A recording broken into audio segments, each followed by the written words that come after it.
stains, no dirt.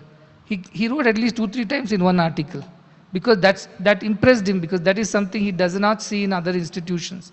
Even government institutions, premier institutions, they're not well maintained. Things are broken, dirty, stained, nobody cares. So he wrote in that somewhere, it can't be just by itself. There has to be something behind it. People have to be sensitive about it. Otherwise, how can things be clean? How can things be orderly? This is something that he noticed. And this is what people of refinement will notice. People who have lived a life of certain stature, they will notice these aspects of our institution when they see how you are grooming, when they see how things are kept, when they see how the premises is clean or not clean. These are the things they carry back with them as impressions. And these are reflections of our culture again. If you are clean inside, we will be clean on the outside also. Let me tell you, these two things don't exist separately. If you are a very clean person from our inside, we will generally keep our things outside also clean. So it's a very good reflection. Once you see somebody's desk which is cluttered and disarray and disorganized, you immediately know what kind of person this fellow is. His mind is also a reflection, the desk is a reflection of his mind. Not just the desktop is also a reflection of the mind. Phone screens are reflections of your mind. All that garbage in your mind is reflecting on everything around you. How you keep your books, how you keep your clothes, how you keep your things. This is just a reflection of your inner self, nothing more than that. So if you're not clean outside, it's very clear that you're not clean inside, or you're not organized inside. You're not disciplined inside. That's why I mentioned on cleanliness. I also talked about communication. Tara told, so much communication is just listening, patient listening. We listen to respond, no, listen to understand, not to respond. Response will happen eventually. And then he was joining the HR department, and we were starting the medical school. I told Tara, you are going to deal with some of the most egoistic human beings on earth, because doctors are the most egoistic after scientists. And you have to be very careful. You have to really swallow your pride. And one thing that you can do is simply listen, because most of that thing is not even worth dealing with. This is just their personal venting out. So just sit and listen. Half of the problem will be solved, I said. Because most of the people just want to complain to somebody. Because they can't complain to a wall, they need a human being to listen and say, respond. So I'll sit there and listen, I said. This is what I do all the time. Just sit and listen to so much of unwanted, unnecessary nonsense. 60-70% of it is not worth it. Some 20-30% will have substance in it. But I listen. Communication, listening skills. Have patience with people. And also communicate back in a respectful, polite way is what I said. Don't be rude, don't be harsh, don't be crude in your ways. Be human, be kind, be generous, be charitable with your words. Be nice to each other. Say Sai Ram, say good morning. Somebody told me, Swamiji, I go to office, and there are these fellows, they don't say good morning to me. They don't say Sai Ram to me. I asked him, do you say Sai Ram to them? No, how can I say unless they say? I said, why you don't have mouth, tongue and all that? You don't know how to say Sai Ram? Why you are not saying Sai Ram first? Why you are not saying good morning first? Oh, you are superior. That's why they have to salute you, then you will respond. This is absolute nonsense, I told them. Why should you not be the first to go smile and say, how are you today? Why should they respect you, put a salute or namaskar to you because you are a boss? Why this culture at all, I asked. Why it was not you who took the initiative? You are the senior person, you spent more time here. You should be more cultured than them. But you behave like this, then you are worse than them, because they don't even know how to behave. You were taught how to behave, despite that you are not behaving. Whose fault is that? Simple communication, I am saying. We don't do that. Why? Somehow we feel we are superior. And then there is wasteful communication. Unnecessarily go and gossip. What are you doing during tea time break? Oh, he said, what is happening there in that corner of the ashram, that fellow's office, that fellow's house, that fellow's son, this fellow's daughter. Unnecessary gossips. This is unnecessary, wasteful communication also. When somebody starts such kind of thing, the person who is speaking is bad, of course. The person who is listening to it and lending his ears, her ears, for something like that is worse, because he's encouraging such terrible gossip. It's not necessary. Don't waste your time, and that's all I was telling. That is communication.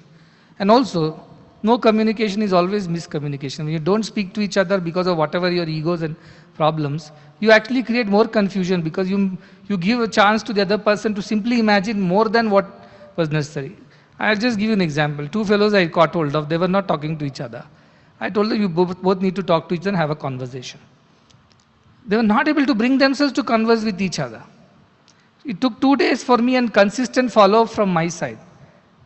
That did you speak? Did you people speak? Did you people speak? They were not speaking to each other despite me telling. Finally, they sat and spoke after 2 days, realized that so much of garbage, so much of imagination they had accumulated in their head, which was not even true. They had imagined that fellow thinks well about me like this, he's always against me, he's always, all kinds of things. When they sat and talked, they realized most of it was their imagination. No communication is miscommunication. So I told, please talk to each other. Have courage to face each other. Speak to each other and sort it out. A lot of things will get resolved if we just bring our egos a bit down and our unnecessary imagination a bit low and then go and talk to each other. But I have seen people struggle to communicate because they have egos. And that ruins the organization. It's the communication I told about it. Then I talk about collaboration. Working together in a team, between teams. We are a huge organization. So many teams are there. I work with, you can imagine, I work with probably 35, 40 teams around the world. There are Australians who are of one type, Americans are another type. In America, there are 4 or 5 types. In Europe, every country is different. London is different from Croatia, is different from Italy, is different from, name it, Switzerland to everywhere. Their cultures are different. Our Latin American countries are different in their culture. East Asian countries are different in their culture. European or whatever, Euro countries or Russian countries or Chinese, they are different, totally different because they come from different cultural backgrounds. So the way they deal with each other, they deal with the situation, the way they talk to each other is different. I had to learn 30, 40 types of ways of doing things. And still I am struggling, let me tell you, these so many organizations, so many trustees, board members, not everybody is aligned with everybody. Most of the time my time goes in aligning people to the original idea. Simply because of lack of spiritual growth, nothing else. They are not spiritual. If they were spiritual and they were just expressing divinity, as I say, how can divinity be different in 10 different people? It will express the same thing. Maybe in different languages. But it will express the same idea. But ideas are differing. It means there is a problem with the person. Somebody is not right. So I deal with people from around the world. I ask them work together as a team. Work by syncing your differences or personal interests and ideas and agendas. Work for the greater common good of all. Work for the original purpose. You will grow spiritually, I tell them. But I still struggle. You can imagine you are only talking about one department in which maybe 5 people are existing. Or 5 only or 5 different types. And then you struggle to maintain. I maintain 35, 40 world culture teams. They're all working on very serious projects. Not something just to put your attendance there or do something as simple as that. Yet I am working with them with great patience because the day I lose patience with a person, what will happen? One foundation will shut down, so be it. What will I lose? Okay, one foundation shut down, Buna will tell, now we are not in 30 whatever countries, we are 30 whatever countries minus 1. That's okay. But it's so much of unnecessary burden, right, to go on maintaining relationships with all these different cultural entities who do not want to work with each other. But I spend so much of my time, 65% of my time is just getting people to get rid of their ego and talk to each other, work with each other. 65% of my time and energy is spent only in this around the world. Imagine, 10 years I've been doing this. Still I'm trying to get people to work together, outside, inside, everywhere. What a waste of my divine resources, as Tara was mentioning. My time is divine resource. I waste doing all these things. Why? Because people just don't want to work with each other. It's my way or highway. Swami, you agree to my way, otherwise I don't want to work in your organization, I don't want to work with this team, I'll resign and go, they say. They threaten me like this. Earlier I used to be very compassionate, over compassionate. I've been accused of that. So I told this time, okay, if don't want work, please go. The moment I say, how can you tell like this? These many years I served you, you are not even considerate. I told, I am considerate, you work. But you work with everybody, you can't work your way all the time. But that takes so much of my time, you have no idea. It's like in your class, if you're a teacher, there are two gangs in the class, all the time they're fighting. All your time goes in just dousing those fires and bringing them to peace. When will you teach? This is what happens.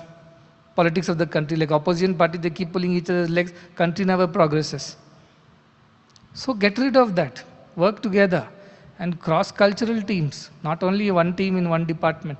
All teams have to work together. And stop doubting and suspecting each other.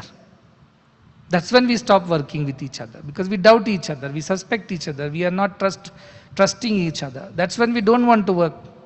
So what is team? Team starts with the first word, letter T, which is trust. Only if you trust. So everybody says, I trust Swami, I will do for Swami. But I don't trust the fellow next to me this way or that way. So if everybody has to deal directly with me, I'll have to respond to probably 5 to 10,000 messages every day. If everybody wants to deal directly with me, I have to say, then only they will do. If their next person says, they don't pay any value to it. How is it possible? How can you run organizations like this? Throughout life, for the next whatever number of years, am I going to respond to each one by one? Otherwise, nothing will happen. Why don't you sit down and talk to each other and sort this out and work as good teams? This is all I'm asking. I'm not asking you to get Brahma Jnana only after that all this will start. I'm just to start somewhere. This is where world transformation begins, and that's what I'm trying to prove. And last is all continuous improvement, I said last C. Keep improving every day, keep learning. What Tara said, lifelong learners. Every day there is something to learn. I learn every day something or the other. And this is that everybody is like all the wisdom in the world. You can learn from each other. Gandhiji said, not everybody can afford to make a mistake and learn from it. Learn from the fools make mistake and learn. The wise one learn from others' mistakes. Learn from each other. What's wrong? Humility is required. That's all. This attitude of lifelong learning is required. There are only 5 things I said. Be